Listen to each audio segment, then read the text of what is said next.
আলাদা করে ভাজি না কিন্তু এর সঙ্গে দিলেই এবার এই নাড়াচাড়া হবে। আমি তো জানতাম না, বলে আমি চিংড়ি ভাজতাম না।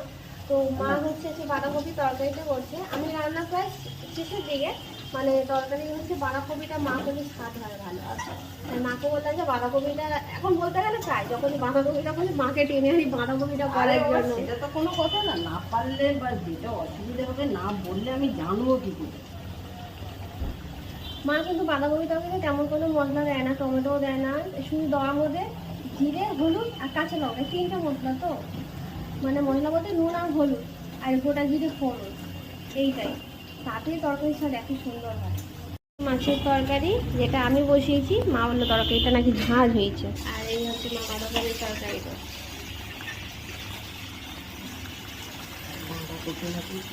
বরাবর হয়েছে না কাটা, মোটা মোটা দেখেছো, বাঁধাকপি কাটতে পারি না, ওর জন্যই তো বলি মাইশা তুমি বাঁধাকপিটা কেটে দাও। এই আজকে বলেছিস?